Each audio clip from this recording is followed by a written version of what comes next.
안녕하세요. 좋은 생각 황병준입니다. 오늘은 조금 색다르게 사이클 훈련에 대한 이해나 우리들의 몸과 마음을 위한 완벽한 조화, 사이클을 타면서 그런 거에 대해서 설명을 드려보려고 합니다. 사이클을 탄다, 자전거를 탄다라고 생각을 하시면 일반적인 자전거, 생활형에서 자전거를 탄다고 하는 것도 자전거를 탄다고 하겠지만 제가 말씀드리고 싶은 거는 그런 자전거 말고 그래도 자전거를 타고 어느 정도 속도와 거리를 유지하고 장시간, 장거리를 다니는 그 정도의 자전거를 얘기하는 겁니다. 동네에서 심부름 다니면서 장을 보고 오거나 아니면 동네와 동네 따릉이 타고 이동하는 그런 정도의 자전거를 아닌 조금 전문적으로 타는 사이클, 산악자전거 그런 거에 대한 얘기라고 말씀을 드리고 싶습니다. 아무래도 근력을 쓸 수밖에 없죠. 보통 이제 자전거는 유산소 운동이라고 생각을 하시는 분들도 계시겠지만 유산소 운동을 떠나서 유산소와 무산소 운동을 넘나들죠. 무산소 운동을 할 때도 있고 유산소 운동을 할 때도 있지만 대체적으로 유산소 운동에 가깝다라고 많이들 알고 계시고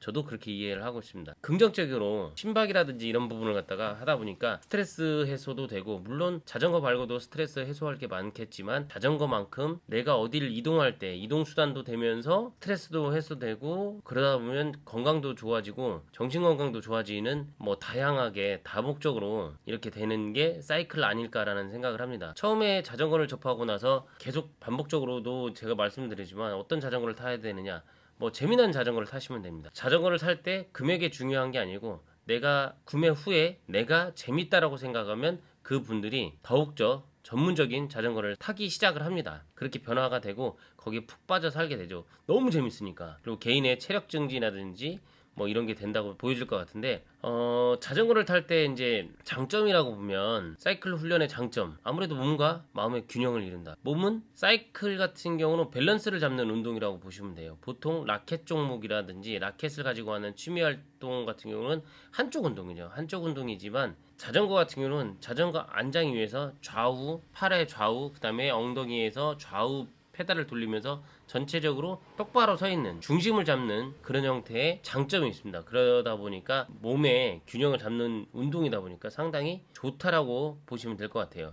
첫 번째 이제 일주일에 한 번 정도나 두 번, 세 번 이상을 운동을 하시는 분들은 사이클 타시는 분들은 아시겠지만 굉장히 고심박으로 올라가요. 심장에서 펌핑을 많이 해주기 때문에 심혈관이라든지 이런 건강에 굉장히 도움이 된다고 얘기를 합니다. 이건 제가 얘기하는 게 아니라 의사들 분들이 얘기하는 거고 여기도 마찬가지 심장은 펌프 기능이 강화되고 혈액순환의 개선, 혈압 조절, 콜레스테롤 수치가 감소에 도움이 된다고 얘기를 합니다. 도움이 되는데 운동한 만큼 또 드시기 때문에 약간의 제자리 걸음을 하시는 분들이 의외로 많죠. 물론 저도 마찬가지 제자리 걸음을 하고 있습니다. 체중 조절도 되고 근육 강화는 상당히 하체 근육 위주에 많이 강화가 된다고 보시면 될 것 같아요.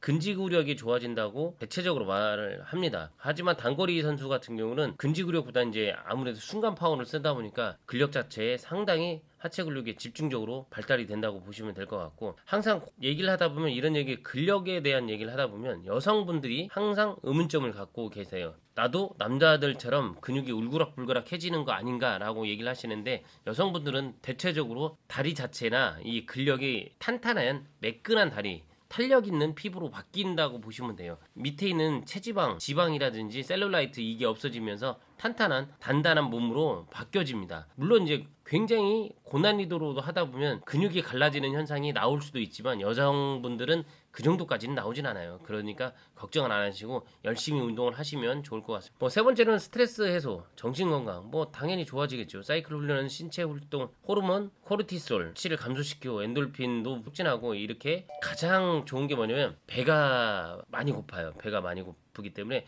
소화력이 많이 됩니다. 뭐 제2의 심장이라는 허벅지 쪽이 강화가 되다 보니까 소화력도 좋아지니까 많은 것을 섭취하고 더욱더 건강해지는 그런 형태가 된다라고 보시면 될 것 같아요. 그리고 지구력 향상. 보통 자전거나 사이클을 타면 1, 20분 타는 경우도 있고 한 번을 탈 때 1회 주행할 때 1, 20분 타는 경우도 있지만 더 오래 타는 경우도 있거든요. 장거리를 타는 경우도 있기 때문에 지구력은 굉장히 좋아집니다. 처음부터 양수 제가 봤을 땐 서울에서 양수역을 갔다 오는 게 처음에는 굉장히 무리지만 시간이 흐를수록 이게 편안해지고 기본적으로 양수까지는 그냥 갔다 오고 뭐 이런 형태로 되기 때문에 지구력 향상에 굉장히 큰 도움이 됩니다. 장거리를 가는데 좀 쉽게 가요. 기구를 쓰기 때문에 사이클 훈련식 근육 발달, 지속적인 성장을 위한 동반자 어떤 근육들이 많이 쓰느냐? 하체 근육, 그다음에 코어 근육, 상체 근육 이 순위일 것 같아요. 왜냐면 하체 근육은 어차피 출발하면서 페달을 돌리기 시작하기 때문에 하체 근육은 반드시 사용을 할 수밖에 없습니다. 대퇴사두근과 햄스트링, 종아리 이쪽 근육을 주로 많이 쓰는데 제일 많이 쓰라고 얘기하는 게 많이 쓰고 이해를 하라는 게 뭐냐면 골반을 사용을 해서 페달을 돌려야 된다라고 얘기를 하는데 그 얘기는 다음번에 얘기를 드리도록 하겠습니다. 대퇴사두와 햄스트링 보통 이제 장거리를 타시는 분들은 앞에서 볼 때는 얇지만 옆에서 볼 때는 앞뒤가 굉장히 깁니다. 앞뒤가 길어서 장거리를 달리는 분들의 대체적인 근육 발달은 그렇게 되어 있습니다. 앞과 뒤가 길어져요. 그리고 단거리를 하는 분은 앞에서 볼 때 좌우가 넓어지고 이런 형태로 보시면 될 것 같습니다. 그 정도 근육이 발달이 되고 이 근육을 사용을 계속 하게 되어 있습니다. 그다음에 코어 근육. 이 코어 근육이 없을 경우 안장에 앉아서 컨트롤하는 능력이 굉장히 약해요. 그렇기 때문에 장시간 타다 보면 코어 근육이 나도 모르게 발달하게 되어 있습니다.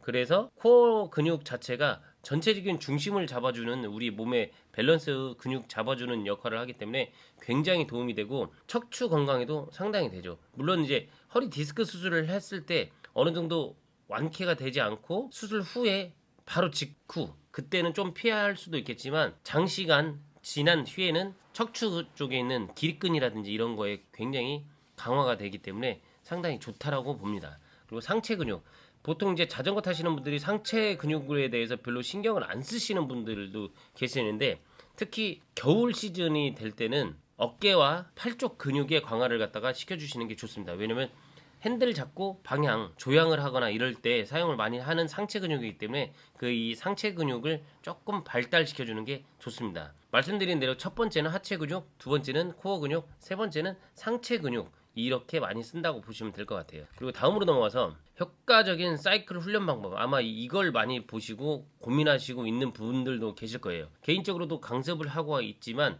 제가 하는 강습은 어떤 파워를 올리거나 어떤 조금 빠른 스피드를 요하는 그런 강습은 아니고 제가 하는 강습은 안전하게 자전거 위에서 내가 자전거를 컨트롤할 수 있는 능력치 그 정도의 강습을 하고 있습니다. 그 정도 강습만 하지 조금 더 거기서 속도가 욕심이 나거나 어떤 내 파워를 더 올리고 싶은 분들은 그런 아카데미라든지 그런 훈련을 하는 그리고 그런 강습을 하는 곳을 가시는 게 좋습니다. 그래서 훈련 계획을 세우는데 훈련은 제가 말씀드린 대로 내가 타는 목적이 파워 아니면 스피드 뭐 물론 파워가 올라가면 스피드가 따라서 올라가겠죠.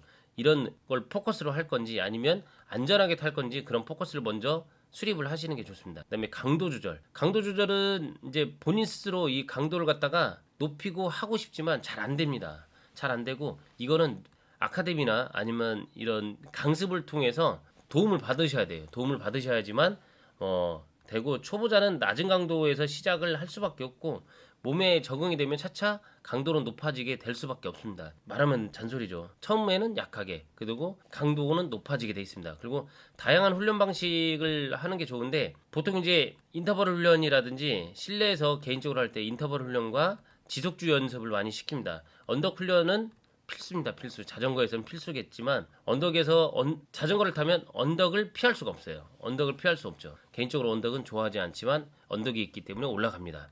그리고 장거리 같은 경우는 요 근래 뭐 TV나 이런 데서도 마찬가지지만 5km를 편하게 가려면 10km를 매일 같이 하면 5km가 편해집니다. 이런 것처럼 내가 한 번에 갈 수 있는 거리라든지 하루에 주행할 수 있는 거리를 갖다가 장거리로 자꾸 연습을 하다 보면 더욱더 좋아집니다. 이럴 수 있고 무조건 운동만 하는 게 중요한 게 아니라 휴식도 굉장히 중요합니다. 휴식도 중요하기 때문에 휴식도 중요하고 먹는 것도 중요해요. 영양 관리를 먹는 음식으로도 할 수도 있겠지만 보충제나 이런 것도 뭐 보조제 이런 것도 굉장히 효율적으로 잘 활용을 하시는 게 좋을 것 같습니다. 다음번에는 조금 더 심도 있게 조금 더 말씀을 드리고 오늘은 여기까지 말씀을 드려보도록 하겠습니다. 오늘은 사이클 훈련에 대한 이해나 우리의 몸에 대한 완벽한 조화 이런 거에 대해서 설명을 드려봤는데요. 다음번에는 더 재미나게 그리고 조금 더 심도 있게 말씀을 드려보도록 하겠습니다. 너무 한 번에 오래 가다 보니까